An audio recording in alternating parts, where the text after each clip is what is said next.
Dobro, ovo je sastanak sa ministrom, njega znam, on je dio ekipe gospodina Fica koji je nedavno pobjedio u Slovačkoj.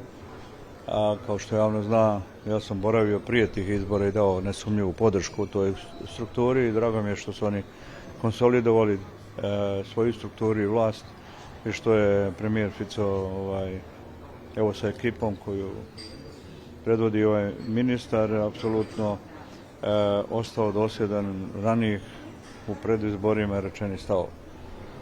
Mi smo ovdje razgovarali prvenstveno s tim o toj temi da Slovačka, odnosno ministar na vijeću koji će se održati 21. podrži status Bosne i Hercegovine za pregovaranje i da se odredi datum o tome. Mi vjerujemo da to će pomoći u razjašnjavanju situacije vezano za OHR, za strane sudije. Mi znamo da je europski put nesumnjivo nespojiv sa pogotovo nelegalnim šmitom, pa i OHR-ovom strukturom. Nespojiv je, dakle, dalje kretanje ka Europskoj uniji ako ta struktura postoji. To je rekla još 2005. Venecijanska komisija, a to su mogli da vidimo čak i u preporukama 14 prioriteta koje je predstavila Europska unija za dalje kretanje Bosne i Hercegovine. Neko je naravno odvojio nekoliko drugih pitanja koje nisu uvrstila ovo pitanje stranih sudija i tog nelegalnog visokog predstavnika, ali to će, ako 21. dođe do te odluke, 22. ponovo biti na dnevnom redu. Mislim da je nemoguće očekivati da mi uđemo u pregovarački proces, a da ostanu te strukture. I to je ono što smo rekli danas ministru, nastojanje da kažemo da to i za nas znači, jednim dijelom i zbog toga, a i drugim da mi želimo da se Republika Srpska u skladu s ustavnom pozicijom vidi u pregovaračkom procesu i ukoliko ona ne bude bila viđena da mi nismo oni koji smo spremni da se krećemo evropskim putima da smanjimo snagu Republike Srpske. Ona mora biti ojačana, ona mora biti vidljiva i ona mora biti u skladu s ustavom. Mislim da su svi ti ljudi kojima smo razgovarali i to veoma dobro razumiju. Razgovarali smo i o nekim bilateralnim pitanjima. Prethodno sam obavijestio ministra o tome na koji način je taj Schmidt došao tu, kako se ponaša, jedna odlična nepotrebna stvar, evo da budem blag. Sudija Ustavnog suda koji zajedno sa dva muslimana uvijek donese odluku protiv Republike Srpske, neizdrživa stvar. Rekao sam ministru da ukoliko taj nelegalni Schmidt donese bilo kakvu odluku o izborima, da ćemo mi donijeti naš zakon i da ćemo provesti naše izbore. Rekao sam da ukoliko slučajno donese odluku bilo šta, kakvom statusu imovine, pa čak i djelimično, mi ćemo donijeti odluku o nezavisnosti. I to sam sve fino ministru poredao.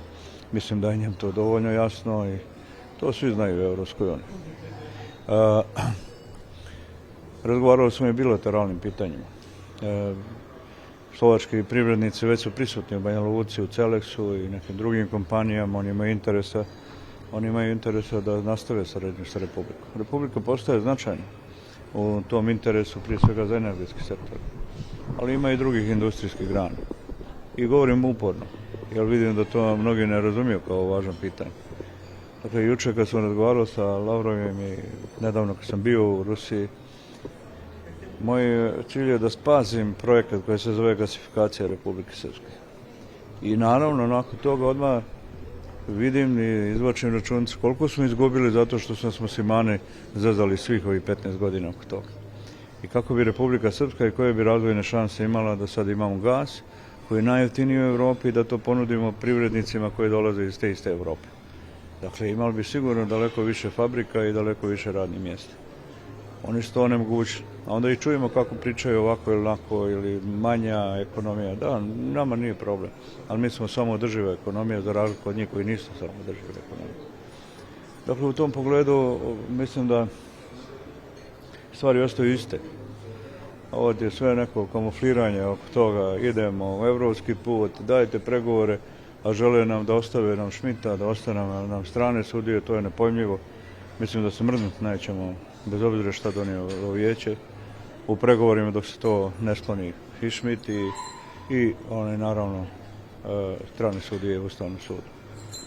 Ukoliko on ostanu, mi ne vidimo svrhu da uopšte pregovaramo sa evropskim statusom. Šta god to znači. I onako su oni redukovali podršku i pomoć finansijsku i mi moramo da tražimo neke druge alternative. I mi to radimo. I mi smo već uradili neke stvari. O njima će se tek znati nešto kasnije. Ali nijedan naš sastanak nije bez razgovora o alternativi. Mi nismo optimisti za Evropsku uniju kako smo bili prije 10 godina. Ali Evropska unija nije ista kao što je bila prije 10 godina. Ono što on nama isporučuju kao zahtjeve za kretanje ka Evropskoj uniji ne bi ispunilo sada ne bi ispunilo najmanje 20 zemalja članica Evropske unije. Dakle, to je jedna ipak, da ne kažem loša, ali ne da kažem pokvarena, ali licemjerna pristup nama, koji bi sada trebali da im isporučimo sve kroz njihovo vježbalište o nama. Dakle, da sad uzmete situaciju u kojoj je Slovenija primljena, mi ne bi imali nikakav problem. Međutim, ti uslovi su pooštreni, ti uslovi su daleko otišli u sfere u kojima, evo, ne bi te iste članice sada ispunili te uslove. Ali, šta da radimo?